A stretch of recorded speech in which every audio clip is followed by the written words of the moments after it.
Hello বন্ধুরা, কেমন আছো তোমরা সবাই? আশা করছি ভালো আছো। হ্যাঁ, আমিও খুবই ভালো আছি।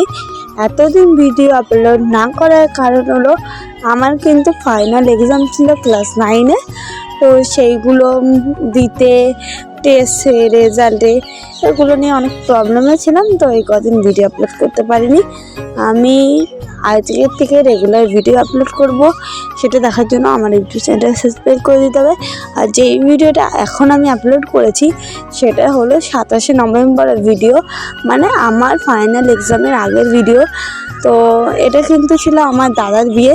জানি 27শে নভেম্বরে অনেক বিয়ে হয়েছে, আমার একটু আপলোড করতে লেট হয়ে গেল। যারা আমার ইনস্টাগ্রামে আছে, ফেসবুকে আছে, তারা অবশ্যই দেখেছো যে আমি কিন্তু এই বিয়ের ফুল লুক, ছবি, স্টোরি সব কিছু দিয়েছি। আর শুধু ব্লগটা আপলোড করতে একটু লেট হয়ে গেছে। তো আজকে থেকে কিন্তু আমি রেগুলার ভিডিও আপলোড করবো, দেখার জন্য আমার চ্যানেলটাকে সাবস্ক্রাইব করে দিতে হবে। আর এটা কিন্তু ছিল আমার দাদার বিয়ে গায়ে হলুদের লুক। তো কেমন লাগছে অবশ্যই বলো বন্ধুরা। ইউটিউব চ্যানেলটাকে কিন্তু সাবস্ক্রাইব করে দিতে হবে, নাহলে কিন্তু তোমরা এই ভিডিওরই বিয়ের লুক, প্রভাতের লুক সেগুলো কিন্তু কিচ্ছু দেখতে পারবে না। আর আমি আরও রেগুলার ভিডিও আপলোড করবো, সেগুলো দেখতে পারবে না। তো অবশ্যই সাবস্ক্রাইব করে দিও। আর এই ভিডিওর পার্ট 2-তে আবার দেখা হচ্ছে। টাটা।